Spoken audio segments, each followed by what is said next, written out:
लीजिए सुनिए विश्वंभरनाथ शर्मा कौशिक की लिखी कहानी ढपोर शंख, मेरी यानी समीर गोस्वामी की आवाज में। पंडित गदाधर प्रसाद एक धनी वैश्य के कृष्ण मंदिर में पुजारी थे। वेतन के अतिरिक्त दोनों समय भगवान का प्रसाद पाते थे। कुछ दान दक्षिणा मिल जाता था और जब भगवान की सेवा से अवकाश मिलता था तो मंदिर में ही बैठे जन्मपत्र, वर्षपत्र इत्यादि बनाया करते थे। इससे भी उन्हें कुछ आय हो जाती थी।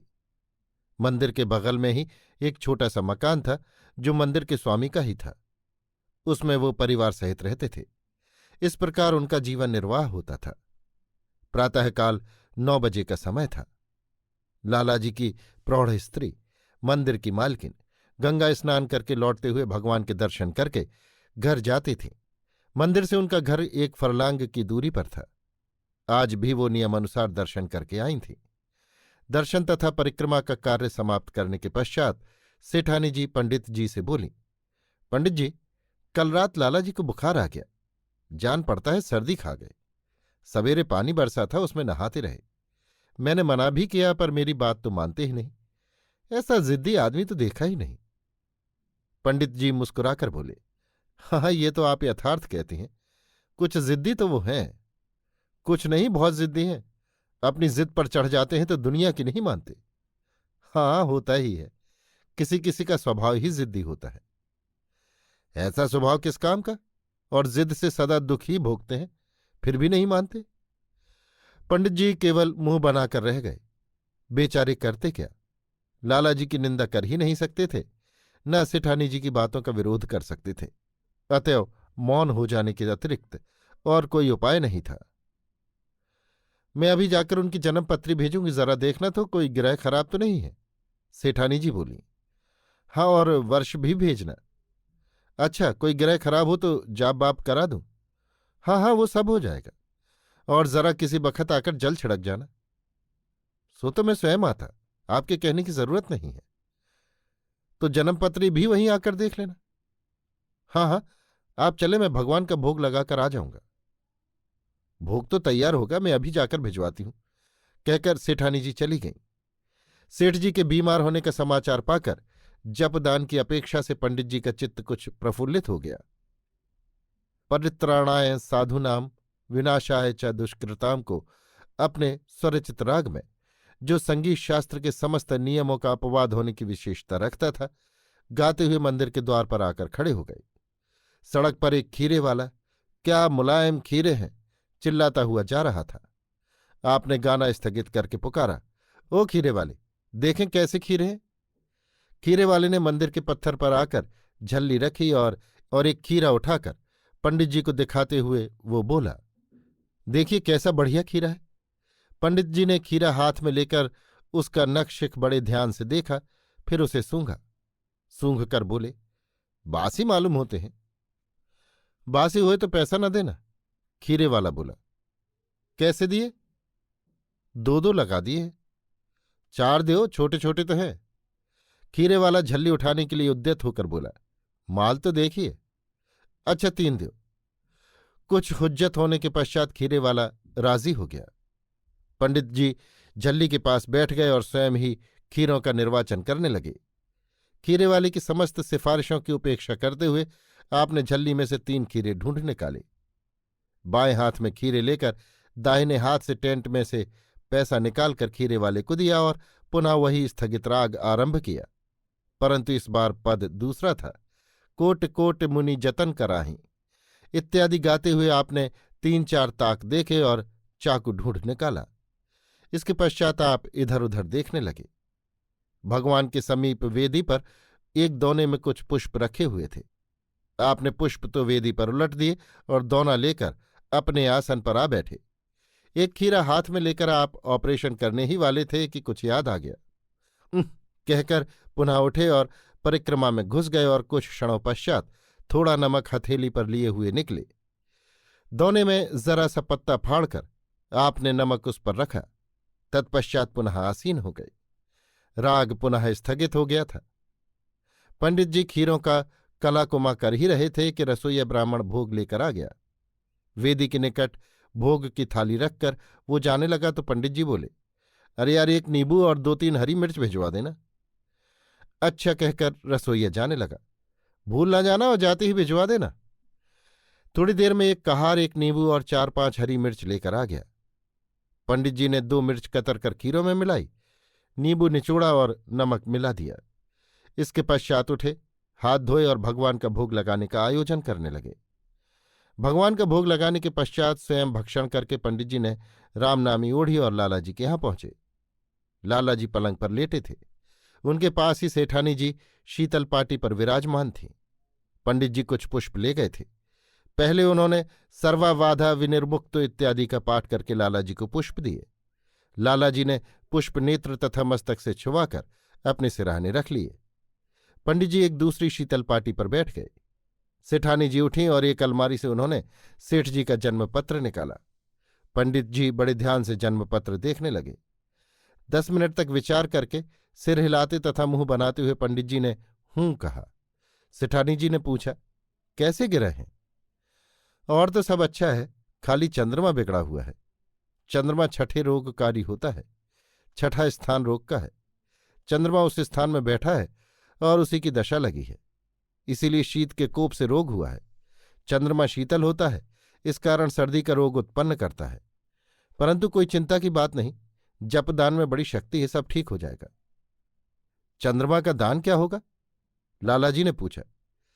यही कुछ चांदी मोती श्वेत कपड़ा चावल दही शक्कर घृत श्वेत गाय बछड़े सहित हो तो बहुत ही उत्तम है।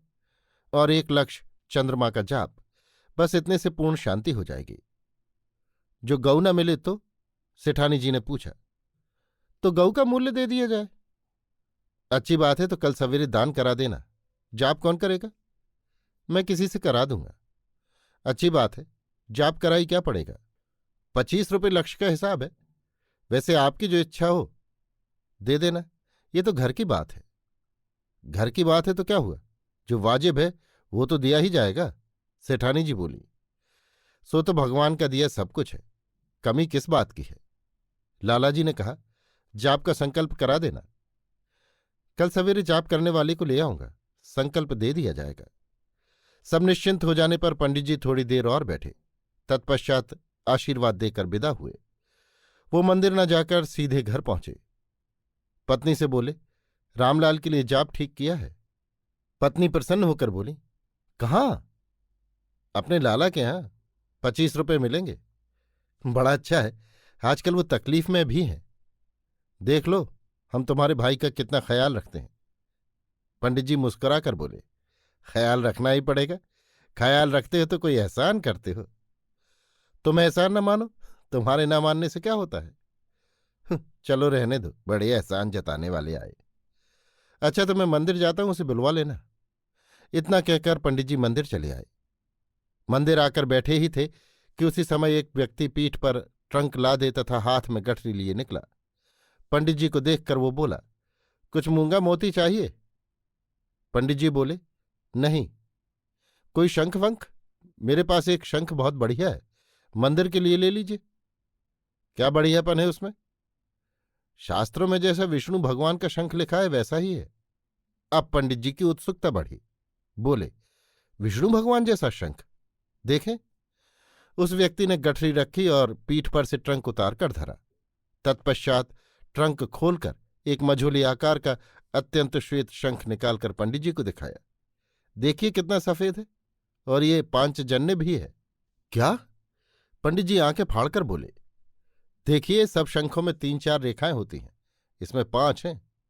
ये कहकर उसने शंख पंडित जी के हाथ में दे दिया। गिन लीजिए। पंडित जी ने रेखाएं गिनी तो 5 थीं।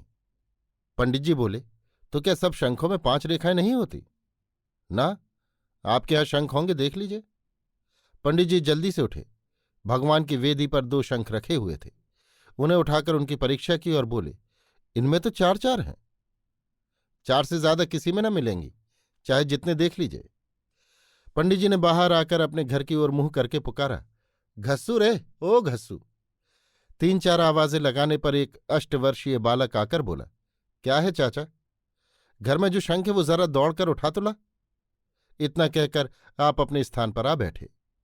वो व्यक्ति बोला, विष्णु भगवान का जो 5 जन्य शंख है उसमें भी 5 रेखाएं हैं, इसीलिए वो पांचजन्य कहलाता है।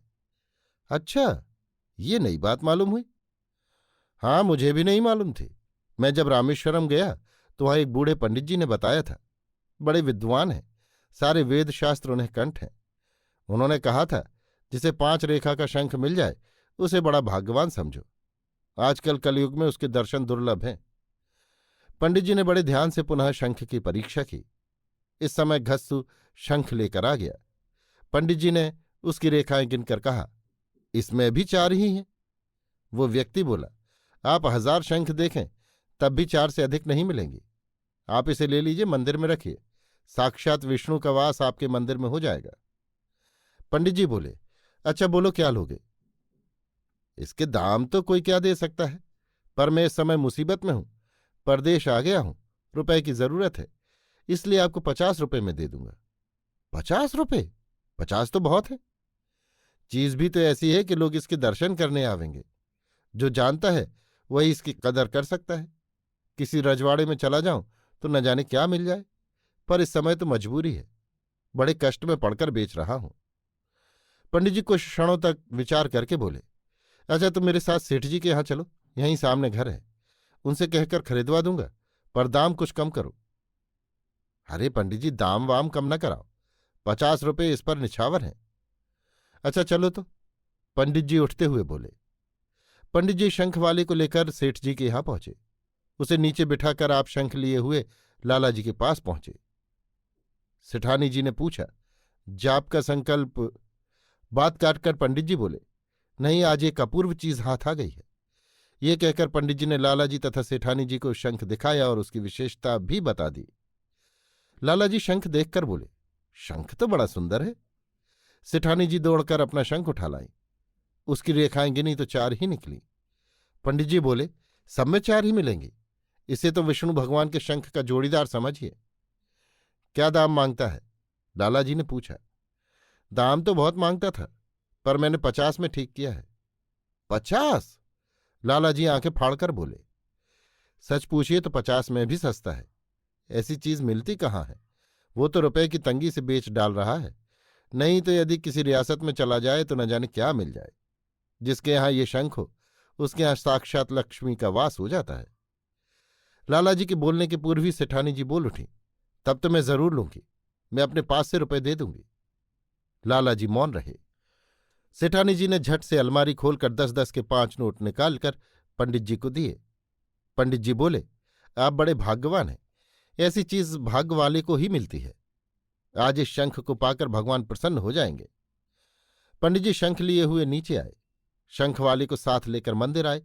वहां आकर बोले, भाई दाम कुछ कम करो। ऐसी चीज के आप दाम कम कराते हैं? पंडित जी ने 40 रुपये निकाल कर दिए।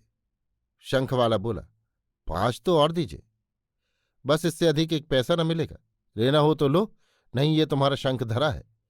शंख वाले ने मुंह बनाकर रुपए रख लिए और कहा, समय की बात है, खैर कौड़ी मोल दिए जा रहा हूं। शंख वाला चला गया। संध्या समय पंडित जी के एक मित्र जो बड़े विद्वान और अच्छे ब्राह्मण थे, पंडित जी से मिलने आए। पंडित जी ने कहा, आज मैंने एक अपूर्व चीज ली है। ये कहकर पंडित जी ने उन्हें शंख दिखाया। दूसरे पंडित उसे देखकर बोले, इसमें क्या विशेषता है? इसमें 5 रेखाएं हैं, जैसी भगवान विष्णु के पांचजन्य में है। दूसरे पंडित ने रेखाएं देखी और मुस्कुराकर बोले, ये आपसे किसने कहा कि पांचजन्य में 5 रेखाएं हैं? मुझे ये बात मालूम है, मुझसे एक बड़े ही विद्वान दक्षिण के पंडित ने कही थी। दूसरे पंडित अविश्वास की मुद्रा बनाकर बोले, ये तो नई बात सुनी। पंडित जी बोले, इसीलिए पांचजन्य नाम है कि उसमें 5 रेखाएं हैं। आप पंडित होकर ऐसी बात कहते हैं, बड़ा आश्चर्य है। पांचजन्य दैत्य के पास वो शंख था, इसलिए उसका नाम पांचजन्य है। 5 रेखाएं तो कहीं लिखी देखी नहीं। सो तो मैं भी जानता हूं कि पांचजन्य दैत्य के नाम से उसका नाम पांचजन्य हुआ, परंतु उसके साथ ये भी है कि उसमें 5 रेखाएं हैं। दूसरे पंडित जी ने 5वीं रेखा पर नख प्रहार किया तो उसमें से एक टुकड़ा उखड़ आया। वो बोले, अरे ये रेखा तो नकली बनी हुई है। ये कहकर उन्होंने उस रेखा को जोर से दबाया तो वो पूरी की पूरी कुट से अलग हो गई। वो पंडित बोले, लीजिए ये 5वीं रेखा, आप ठगे गए। पंडित गदाधर प्रसाद का मुंह पीला पड़ गया। घबराकर शंख के भीतर झांकने लगे। अब जो देखा तो 4 ही रेखाएं थीं। पंडित जी का मुख उस समय देखने योग्य था। दूसरे पंडित बोले, मैंने 5 रेखा वाले भी देखे हैं।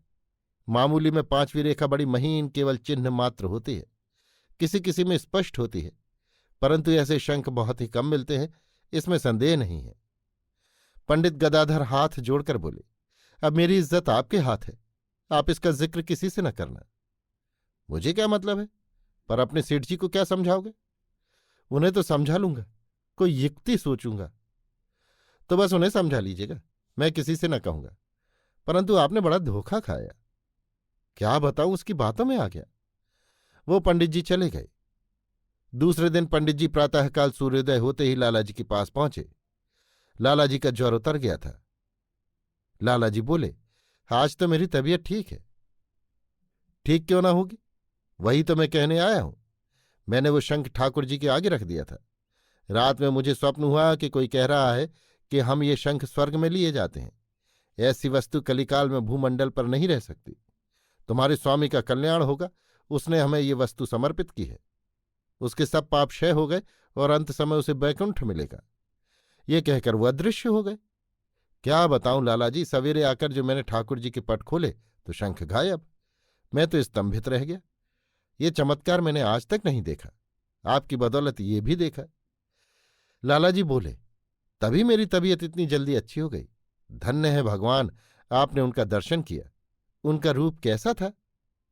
दर्शन हम जैसे पापियों को कहाँ मिलते हैं लाला जी, हमने तो केवल शब्द सुना।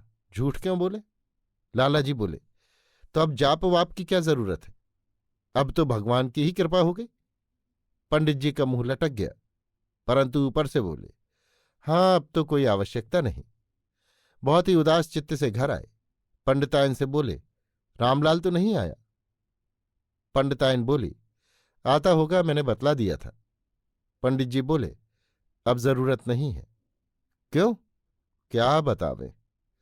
पंडितायन की जिद करने पर पंडित जी ने सब वृतांत कह दिया। पंडितायन बोली, तुम ढपोर शंख ही रहे, मालिक का नुकसान कराया और अपना भी नुकसान किया। पंडित जी ने कोई उत्तर न दिया और दीर्घ निश्वास छोड़कर रह गए।